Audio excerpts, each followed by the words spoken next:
வணக்கம். நான் ஹீலர் மணிகண்டன். இந்த வீடியோவில் நம்ம என்ன பார்க்க போகிறோம் அப்படின்னா, பஞ்சபூதங்களினுடைய கழிவுகள் வெளியேற்றம் எப்படி இருக்கும் அப்படின்ட்டு பார்க்க போகிறோம்.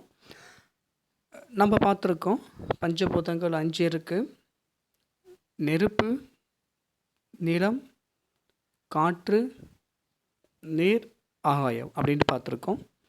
இப்போது ஒவ்வொரு பஞ்சபூதத்துக்கும் பஞ்சபூத உறுப்புகளினுடைய செயல்பாடுகள் மூலிமா உருவாகக்கூடிய கழிவுகள் ஒவ்வொரு வடிவத்தில் வெளியே போகும். அது நெருப்பு பஞ்சபூத உறுப்புகள் இருக்கு இல்லையா, இருதயம், சிறுகுடல், அந்த 2 உறுப்பினுடைய கழிவுகள் உடம்பில் வியர்வையாக வெளியே போகும்.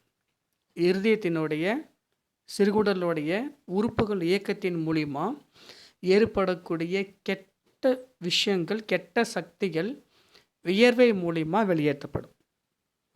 நிலம் பஞ்சபூதத்தினுடைய உறுப்புகள் இருக்கு இல்லையா, மண்ணீரல், இரைப்பை, இந்த 2 உறுப்புகளினுடைய செயல்பாடுகள் மூலிமா உருவாகக்கூடிய கழிவுகள் எச்சில் மூலிமா வெளியேறும். காற்று பஞ்சபூதத்தின் இருக்கு இல்லையா, நிலம் பார்த்தாச்சு, அடுத்து காற்று. காற்றில் நுரையீரல், பெருங்குடல் இருக்குது. இந்த 2 உறுப்புகளினுடைய செயல்பாடுகள் மூலியமாக உருவாகக்கூடிய கழிவுகள் மலமாக வெளியே போகும், சளியாக வெளியே போகும். மலம், சளி, இந்த 2 கழிவாக வெளியேறும். அடுத்து நீர் பஞ்சபூதம் இருக்கு இல்லையா, சிறுநீரகம், சிறுநீரப்பை, இந்த 2 உறுப்புகளினுடைய செயல்பாடுகள் மூலிமா உருவாகக்கூடிய கழிவுகள் சிறுநீராக வெளியே போகும். அடுத்து ஆகாய பஞ்சபூதம் சொல்லக்கூடிய கல்லீரல், பித்தப்பையினுடைய உறுப்புகள் செயல்பாடு மூலிமா உருவாகக்கூடிய கழிவுகள் எல்லாமே கண்ணீர் வழியாக வெளியே போகும். அப்போ நெருப்பு பஞ்சபூதனுடைய கழிவுகள் வியர்வை மூலிமா வெளியே போகும். அளவுக்கு அதிகமான ஒரு வியர்வை நம்மளுடைய உடல் உழைப்புக்கும் மனதினுடைய இயக்கங்களுக்கும் தகுந்த வியர்வை இல்லாமல் அளவுக்கு அதிகமான ஒரு வியர்வை நம்மளுக்கே தெரியும், அது அளவுக்கு மீறி போய்கிட்டு இருக்க மாதிரி தெரியும். இல்லை அப்படின்னா உடல் உழைப்புக்கு ஏற்ற வியர்வை வராமலே இருக்கிறது.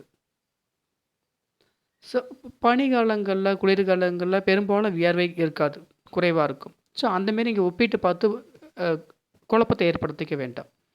ஸோ அன்றாட பணிகளில் ஏற்படக்கூடிய இயல்பான வியர்வைக்கும் மற்ற அப்நார்மலாக இருக்கிற வியர்வைக்கும் நம்மளுக்கு வித்தியாசம் தெரியும் இல்லையா, அதை மட்டும் தான் நம்ம புரிஞ்சுக்கணும்.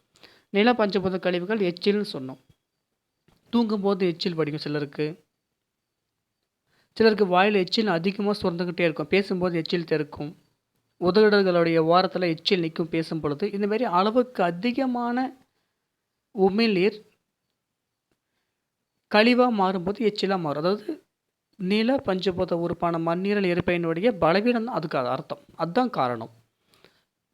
காற்று பஞ்சபூத கழிவு சளி, மலம், அது 2. நீர் பஞ்சபூத கழிவு சிறுநீர், அது இயல்பான சிறுநீர் நம்ம கடிக்கிறது. ஆகாய பஞ்சபூதத்துக்கு கண்ணீர் சொன்னோம் இல்லையா, கண்ணீர் அப்படின்னா தேவைக்கும் அதிகமாக சுரக்கிறது. நம்ம இயல்பாக இருந்துக்கிட்டு இருக்கோம், கண்ணில் தண்ணி நிற்கிற மாதிரி இருக்கும். நிறைய பேர் நம்ம பார்த்துருக்கோம் இல்லையா, கண்ணில் நீர் வடிஞ்சிக்கிட்டே இருக்குன்னு சொல்லுவாங்க இல்லையா, அது தேவைக்கும் அதிகமான ஒரு விஷயங்கள் உடம்புல கழிவாக உருவாகும் போது அது உடம்பை நீக்கிடும். அப்போது இந்த உடலுக்கு எந்த ஒரு விஷயம் தேவையில்லையோ, சிறுநீர் உடலுக்கு தேவையா இல்லை, மலம் உடலுக்கு தேவையா இல்லை.